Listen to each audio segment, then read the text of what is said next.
Hi everyone, welcome to Balu IQ online classes. ఈ వీడియోలో మనం ఇండియన్ పాలిటీకి సంబంధించి కొన్ని ఇంపార్టెంట్ ఎంసీక్యూస్ని డిస్కస్ చేసుకుందామండి. సో ఇండియన్ పాలిటీ అనేది సెంట్రల్ ఎగ్జామ్స్కి ఇంపార్టెంటే, స్టేట్ ఎగ్జామ్స్కి ఇంపార్టెంటే. అయితే మన ఛానల్లో మనం రెగ్యులర్గా పాలిటీకి సంబంధించి, హిస్టరీకి సంబంధించి ఎకానమీ వీడియోస్ అయితే రెగ్యులర్గా చేస్తుంటామండి. నిన్న కూడా పాలిటీ కరెంట్ అఫైర్స్ వీడియో చేసాం. అయితే మీరు కనుక ఫస్ట్ టైం బాలు ఐక్యూ ఛానల్ని విజిట్ చేస్తుంటే ఛానల్ని సబ్స్క్రైబ్ చేసుకోండి. ఒకవేళ మీకు కనుక full fledged Indian polity content కావాలనుకుంటే, అంటే పూర్తిగా మీరు fundamental rights, direct principles of state policy, union government, state government, judiciary system అంతా అన్ని క్లాసెస్ ఆర్గనైజర్ కావాలనుకుంటే మన బాలు ఐక్యూ యాప్ని డౌన్లోడ్ చేసుకోండి. అందులో నేను మీకు చాలా డీటెయిల్గా ఎక్స్ప్లెయిన్ చేయడం జరిగిందండి మన యాప్లోని. సో చూడండి, బాలు ఐక్యూ యాప్లో మీకు మొత్తం కంటెంట్ అంతా కూడా అవైలబుల్ ఉంటుందన్నమాట. డిస్క్రిప్షన్లో లింక్ ఉంది, కింద మీకు ఈ వీడియో కింద లింక్ ఉంటుంది. లేదంటే ప్లే స్టోర్లోకి వెళ్ళి, గూగుల్ ప్లే స్టోర్లోకి వెళ్ళి బాలు ఐక్యూ అని సెర్చ్ చేయండి, మీరు మన యాప్ని డౌన్లోడ్ చేసుకోవచ్చు. మరి ఫస్ట్ క్వశ్చన్ చూద్దాం. ఓకే, నాట్ ఓన్లీ పాలిటీ అండి, హిస్టరీ ఉంది, జాగ్రఫీ ఉంది, ఎకానమీ, అన్ని సబ్జెక్ట్స్ ఉంటాయి. కాంబినేషన్ సబ్జెక్ట్స్తో పాటుగా ఫుల్ కోర్సెస్ కూడా మీకు అందుబాటులో ఉంటాయి. మరి ఫస్ట్ క్వశ్చన్ చూద్దామండి. భారతదేశంలో పరోక్ష ప్రజాస్వామ్యానికి మూలాధారం అయినటువంటి అధికారాలు ఏంటంట? భారతదేశంలో మనకు ఆల్రెడీ ఉన్నది పరోక్ష ప్రజాస్వామ్యం, అంటే మనకి ఇండైరెక్ట్ డెమోక్రసీ ఉందన్నమాట. దీన్ని మనం రిప్రజెంటేటివ్ డెమోక్రసీ అంటాం. దీనికి సంబంధించిన అధికారాలు ఏంటంటే ఆప్షన్స్ చూద్దాం. 321, 322, 325, 326, 324, 325, 326, 320 అండ్ 324. మరి ఏంటి ఆన్సర్ చూస్తే ఆన్సర్ వచ్చేసి 325 అండ్ 326 అని. వెరీ వెరీ ఇంపార్టెంట్ ఆర్టికల్ ఇది. సో ఏంటి అసలు ఈ రెండును, దీనికి రిప్రజెంటేటివ్ డెమోక్రసీకి సంబంధం ఏంటి అంటే, according to the article number 325 of the constitution ఏంటండి అంటే, there should be no any discrimination. ఓకేనండి, there should be no discrimination. దేనికి సంబంధించి అంటే మనకి ఏ పర్సన్కి కూడా ఓటు హక్కు నిరాకరించకూడదు. అంటే జెండర్ పరంగా కానీ, కాస్ట్ పరంగా కానీ, రిలీజియన్ పరంగా కానీ, లేదంటే ప్లేస్ ఆఫ్ బర్త్ పరంగా కానీ, లేదంటే మనకి రేసిజంని బేస్ చేసుకొని కానీ ఏ వ్యక్తికి కూడాను ఓటు హక్కు నిరాకరించకూడదు అని చెప్తుంది. అయితే జనరల్గా దివాలా తీసిన వాళ్ళకి కానీ, లేదంటే మతిస్థిమితం కోల్పోయిన వాళ్ళకి కానీ, అంటే మెంటల్లీ డిజేబుల్ అయితే తప్ప ఓటు హక్కు అనేది 99% రిజెక్ట్ చేసే అవకాశం ఉండదన్నమాట యాక్చువల్లీ. సో కాబట్టి ఈ ఆర్టికల్ 325లో మనకి మెన్షన్ చేశారు ఈ విషయం. సో కాబట్టి అందరికీ ఓటు హక్కు ఉంటుంది కాబట్టి, సో వాళ్ళ రిప్రజెంటేటివ్ని వాళ్ళు ఎన్నుకుంటారు. కాబట్టి ఏంటి, so this is a part of మనకి ఇండైరెక్ట్ డెమోక్రసీ అనమాట. మరి 326 ఆర్టికల్ ఏం చెప్తుందంటే మనకి, it is about universal adult franchise. అంటే ఏంటమ్మా అంటే, యూనివర్సల్ అడల్ట్ ఫ్రాంచైజ్ అంటే మనకి ఏదైతే మనకి ఓటు హక్కు ఉందో, భారతదేశంలో మనకి ఏదైతే ఓటు హక్కు ఉందో, ఓకే, ఇది పూర్తిగా కూడా అంటే సార్వత్రిక వయోజన ఓటు హక్కు అంటారు దీన్ని. ఓకే, అంటే 18 ఇయర్స్ దాటి ప్రతి ఒక్కరు కూడా ఓటు హక్కు ఉండవు. మరి ఇండియన్ కాన్స్టిట్యూషన్లో స్టార్టింగ్లో మనకి 21 ఇయర్స్కి ఓటు హక్కు ఉండేదండి. తర్వాత రాజీవ్ గాంధీ గారి ప్రభుత్వం, అంటే 61st కాన్స్టిట్యూషన్ అమెండ్మెంట్ ద్వారా ఈ 21 ఇయర్స్ని కాస్త మనకి ఏం చేశారంటే 18 ఇయర్స్కి మార్చారనమాట. సో కాబట్టి ప్రజెంట్ యూనివర్సల్ అడల్ట్ ఫ్రాంచైజ్ అంతా అంటే ఇండియాలో మనకి 18 ఇయర్స్ అండి. వెరీ వెరీ ఇంపార్టెంట్ అనమాట. సో కాబట్టి అకార్డింగ్ టు దట్ మన క్వశ్చన్ ప్రకారం తీసుకుంటే 325 అండ్ 326 ఆర్టికల్స్ ప్రకారం మనం ఓటు వేస్తాం. కాబట్టి మనం అనుకున్నటువంటి రిప్రజెంటేటివ్స్ని మన తరపున మనం అసెంబ్లీలకి అలాగే లోక్సభకి పంపిస్తున్నాం. కాబట్టి this is a representative democracy లేదా ఇండైరెక్ట్ డెమోక్రసీ అనమాట. కాబట్టి పరోక్ష ప్రజాస్వామ్యం అంటారు దీన్ని. అదే ప్రత్యక్ష ప్రజాస్వామ్యం అంటే మనకి ఏంటంటే ప్రజలే మనకి డైరెక్ట్గా పాల్గొంటారు అనమాట. ఏది విధానాల్లో, అంటే ప్రభుత్వం యొక్క విధి విధానాల్లో పాల్గొంటారండి. అందులో మనకేంటి రెఫరెండం ఉంటుంది, నెక్స్ట్ అలాగే ప్లెబిసైట్ ఉంటుంది, ఇనిషియేటివ్ ఉంటుంది, నెక్స్ట్ వచ్చేసి రీకాల్, ఈ సిస్టమ్స్ అన్నీ ఉంటాయి అనమాట అందులో. నెక్స్ట్ అది డిఫరెంట్ మళ్ళీ. Okay, so very very important indirect democracy మనకి. మరి నెక్స్ట్ తీసుకుంటే ప్రజాస్వామ్యం అనగా ప్రభుత్వంలో ప్రతి ఒక్కరికి భాగస్వామ్యం కల్పించడమే అని ఎవరు నిర్వచించారండి? డెమోక్రసీ అంటే ప్రభుత్వం, అంటే ఏదైతే గవర్నమెంట్ ఏర్పాటు అవుతుందో ప్రజలందరికీ కూడా గవర్నమెంట్లో భాగస్వామ్యం ఉండడాన్ని ప్రజాస్వామ్యం అంటారంట. మరి ఎవరన్నారు ఈ మాట? Aristotle, Abraham Lincoln, Lord Bryce, doctor BR Ambedkar అండి. మరి ఎవరన్నారంటే లార్డ్ బ్రైస్ అనేటటువంటి అనలిస్ట్ చెప్పడం జరిగిందనమాట. ఓకేనండి, ఏంటి అసలు ప్రజాస్వామ్యం అంటే? ప్రజాస్వామ్యం అంటే మనకి ఇంగ్లీష్లో డెమోక్రసీ. ఓకేనండి, డెమోక్రసీ అనమాట. డెమో అంటే సాధారణంగా ప్రజలు, ఎందుకంటే డెమోగ్రఫీ అంటే ప్రజల కోసం అధ్యయనం చేసే శాస్త్రాన్ని మనకి డెమోగ్రఫీ అంటారు అనమాట యాక్చువల్లీ. కాబట్టి మరి ఈ డెమోగ్రఫీ ఏదైతే డెమోక్రసీలో ప్రజల ద్వారా, ఎందుకంటే కేవలం ఆఫీసర్లు, అధికారులు పరిపాలించారనుకుంటే దాన్ని బ్యూరోక్రసీ అంటారు.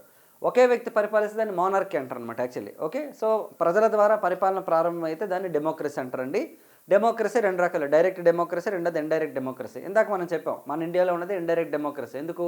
జనాభా మనకు ఎక్కువ ఉన్నారు కాబట్టి, మనం అసెంబ్లీలకి లోక్సభలకి ప్రజలు వెళ్ళారు కాబట్టి ప్రజల తరపున అనమాట కొంతమంది రిప్రజెంటేటివ్స్ వెళ్తారు.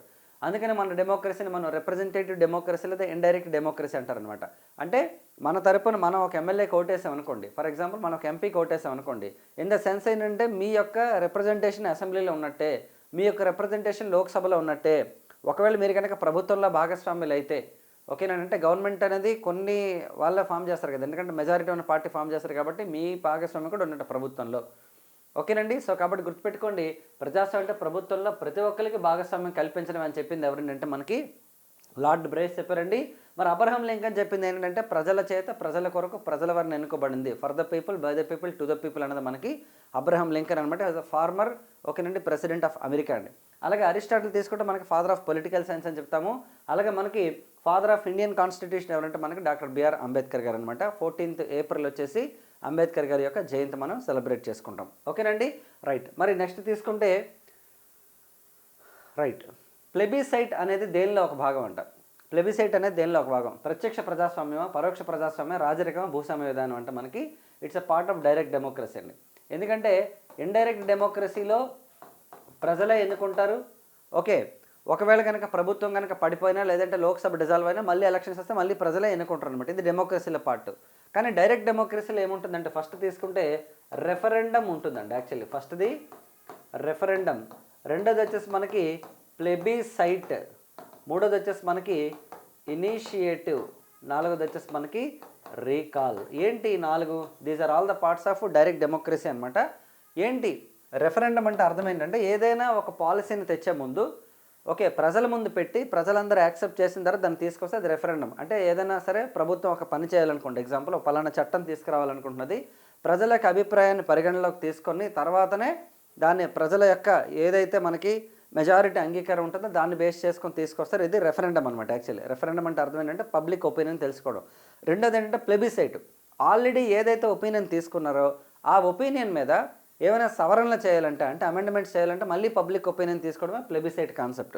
మరి మూడోది ఏంటి ఇనిషియేటివ్, ప్రజలే ప్రభుత్వానికి ఫలానాది చేయండి అని చెప్తే దాన్ని ఇనిషియేటివ్ అంటారండి. అంటే ప్రజలంతా కలిసి ప్రభుత్వానికి విన్నవించుకోవడం అనమాట. అంటే ప్రజలంతా ఒక మెజారిటీ బేస్ మీద చెప్తే అది ఇనిషియేటివ్. నాలుగోది రీకాల్. రీకాల్ సిస్టమ్ ఏంటి, భారతదేశంలో రీకాల్ సిస్టమ్ ఉందా అంటే ఉంది కొన్ని డిజిగ్నేషన్స్లో, నేను చెప్తాను మీకు ఇప్పుడు.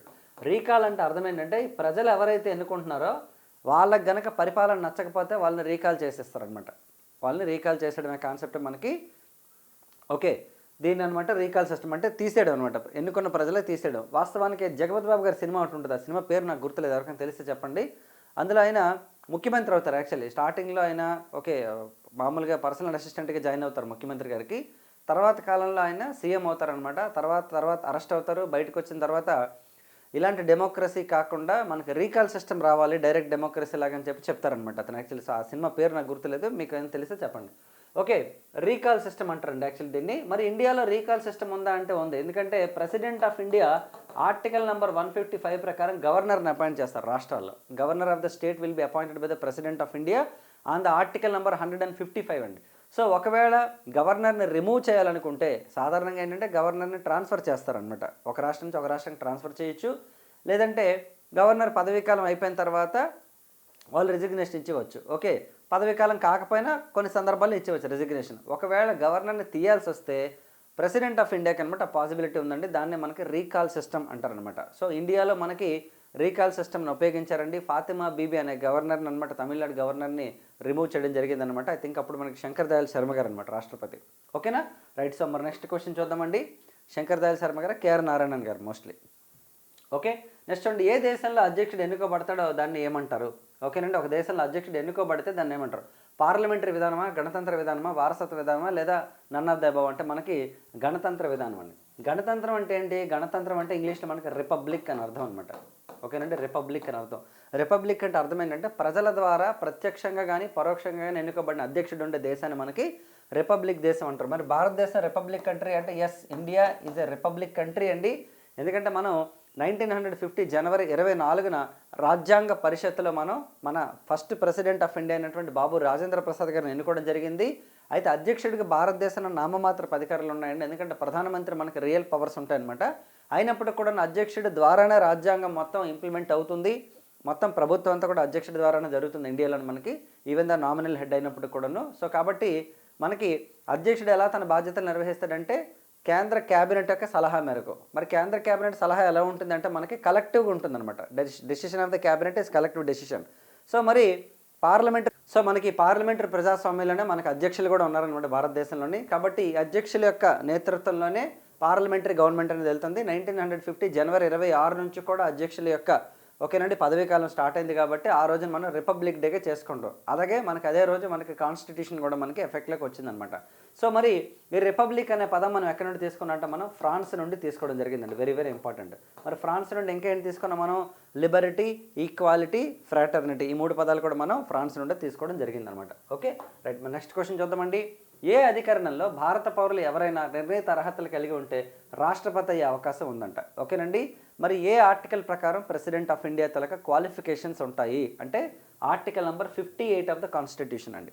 ఓకే మరి ప్రెసిడెంట్ ఆఫ్ ఇండియా అవ్వాలంటే ఏంటి క్వాలిఫికేషన్స్?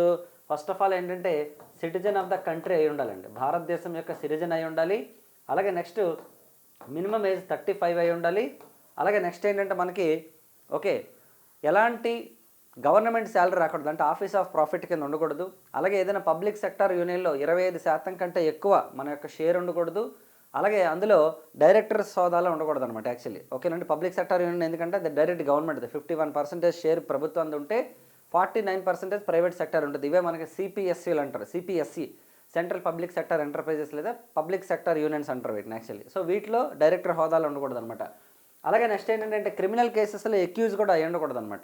ఓకేనండి. ఇవన్నింటితో పాటుగా ఎలక్ట్రల్ కాలేజ్ మెంబర్స్ అండి, అంటే 50 members electoral college members support చేయాలి. మరో 50 మంది ఈ తీర్మానాన్ని బలపరచాలన్నమాట.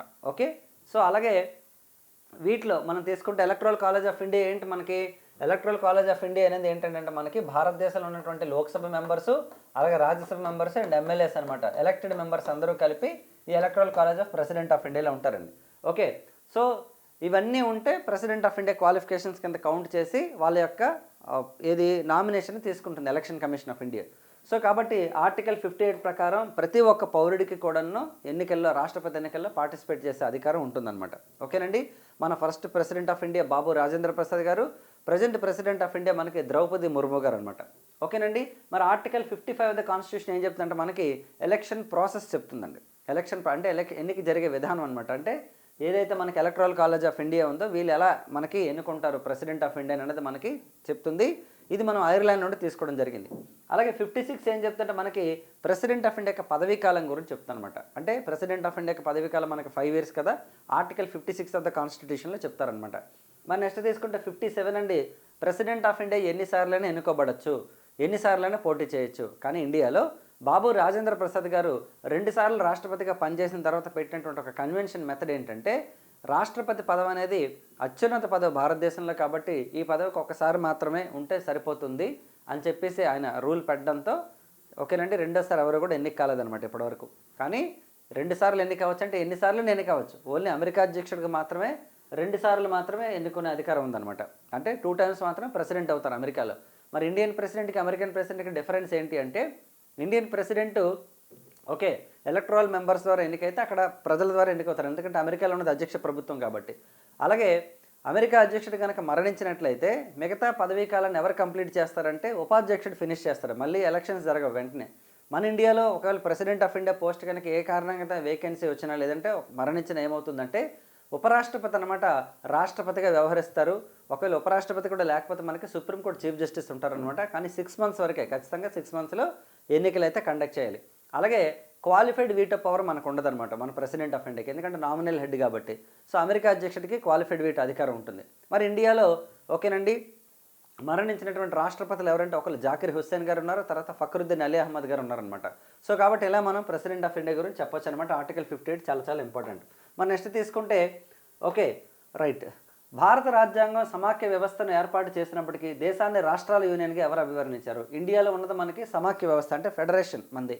ఓకే మరి ఈ ఫెడరేషన్ అనేది ఉంది, కానీ ఫెడరేషన్ అనే పదం మనకి ఎక్కడ లేదు రాజ్యాంగంలో. ఎందుకంటే రాష్ట్రాల యూనియన్ ఆర్టికల్ నెంబర్ 1లో మనకి ఏం చెప్తారంటే India is union of states అని ఉంటుందన్నమాట. మరి ఈ పదాన్ని ఎవరు ఇచ్చారు? బాబు రాజేంద్ర ప్రసాద్, సర్దార్ వల్లభాయ్ పటేల్, జవహర్లాల్ నెహ్రూ, డాక్టర్ బిఆర్ అంబేద్కర్ అండి. అంబేద్కర్ గారు చెప్పడం జరిగిందనమాట. మరి ఎందుకు రాష్ట్రాల యూనియన్ అన్నారంటే భారతదేశ సమాఖ్య అనేది అమెరికా సమాఖ్యలాగా 50 రాష్ట్రాలు కలిపి ఒక యునైటెడ్ స్టేట్స్ ఆఫ్ అమెరికా అనే ఏర్పడింది అది.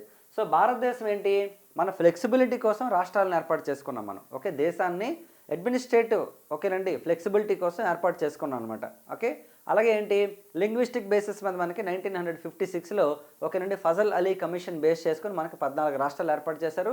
తర్వాత కాలంలో మనకి దాదాపు 28 స్టేట్స్ అయితే మనకి అయ్యాయి అనమాట. సో కాబట్టి ఇక్కడ గుర్తుపెట్టుకోండి, ఓకే భారతదేశం అనేది సమాఖ్యగా ఉన్నప్పటికీ ఏ రాష్ట్రానికి కూడా భారతదేశం నుంచి విడిపోయే హక్కు లేదనమాట. సో కాబట్టి మనది ఏంటంటే India is a states of union, sorry అండి యూనియన్ ఆఫ్ స్టేట్స్ అని చెప్పేసి మనకి డాక్టర్ బిఆర్ అంబేద్కర్ గారు మనకి ఆర్టికల్ 1లో చెప్పారు. అందుకనే ఒక రాష్ట్రాన్ని ఏర్పాటు చేయాలన్నా, ఒక రాష్ట్రాన్ని బైఫర్కేట్ చేయాలన్నా, లేదంటే ఏదైనా సరే ఒక ప్రాంతాన్ని కలపాలన్నా, ఏం చేయాలన్నా సరే పూర్తిగా పార్లమెంట్కి మాత్రం ఇండియాలో అధికారాలు ఉన్నాయి. అది కూడా సింపుల్ మెజారిటీతో పవర్స్ ఉన్నాయన్నమాట. ఓకేనా, చాలా చాలా ఇంపార్టెంట్ ఈ పాయింట్స్ అన్నీ కూడా మనకి. సో మరి ఆర్టికల్ 1 నుంచి 4 వరకు కూడా తీసుకుంటే మనకి భారతదేశంలో ఓకేనండి భూభాగాలకు సంబంధించి రాష్ట్రాలు మరియు కేంద్రపాలిత ప్రాంతాలు అన్నింటికి సంబంధించి ఉంటుందండి.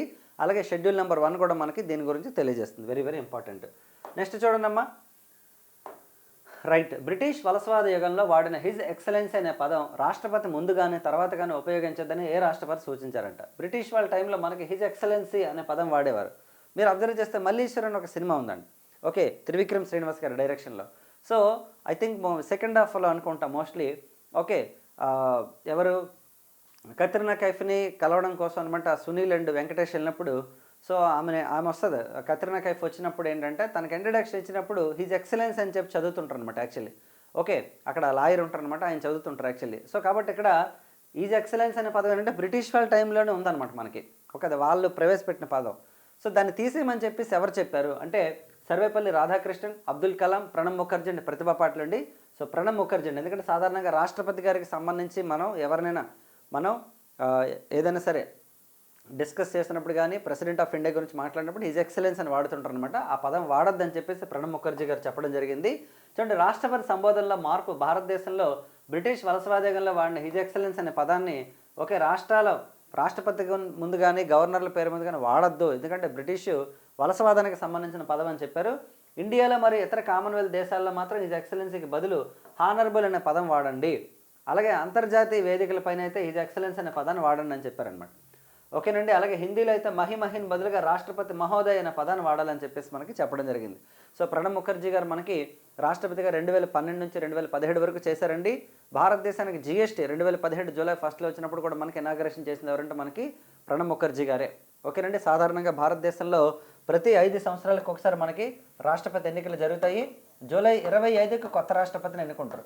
ఎలా సార్ మీరు కరెక్ట్గా చెప్తారంటే 1977 జూలై 25న నీలం సంజీవ్ రెడ్డి గారు రాష్ట్రపతి అయ్యారనమాట. అప్పటి నుంచి కన్సిస్టెంట్గా మనకి ప్రతి 5 ఇయర్స్కి ఒకసారి ఎన్నికలు జరుగుతున్నాయి కాబట్టి జూలై 25కే. మీరు అబ్జర్వ్ చేస్తే రామ్నాథ్ కోవింద్ గారు కూడా మనకి 2017 జూలై 25నే ప్రమాణ స్వీకారం చేశారు. అలాగే ప్రజెంట్ మన రాష్ట్రపతి ద్రౌపది ముర్ము గారు కూడా మనకి ఓకేనండి 2022 జూలై 25న ప్రమాణ స్వీకారం చేశారు. మరి ఇండియాలో కొత్త రాష్ట్రపతి ఎప్పుడు వస్తారంటే 2027 జూలై 25 కొత్త రాష్ట్రపతి వస్తారనమాట. సో ఇదండి ఈ వీడియోకి సంబంధించిన డేటా. నా ఎక్స్ప్లెనేషన్ కనుక మీకు నచ్చినట్లయితే మన ఛానల్ని సబ్స్క్రైబ్ చేసుకోండి. అలాగే వీడియోని లైక్ చేయండి. మీకు ఫుల్ ఫ్లెడ్జ్డ్ కంటెంట్ ఆర్గనైజర్గా కావాలని అనుకుంటే ఏ సబ్జెక్ట్ రిలేటెడ్ అయినా మన బాలుఐకి యాప్ని డౌన్లోడ్ చేసుకోండి. మీకు గూగుల్ ప్లే స్టోర్లో అందుబాటులో ఉంటుంది. BALUIQ అని సెర్చ్ చేస్తే మీరు ప్లే స్టోర్లో సెలెక్ట్ చేసుకోవచ్చు, ఇన్స్టాల్ చేసుకోవచ్చు. లేదంటే ఈ వీడియో కింద డిస్క్రిప్షన్లో కూడా లింక్ ఉంటుంది. సో నెక్స్ట్ వీడియోలో మళ్ళీ కలుద్దాం. Thank you so much and wish you all the best.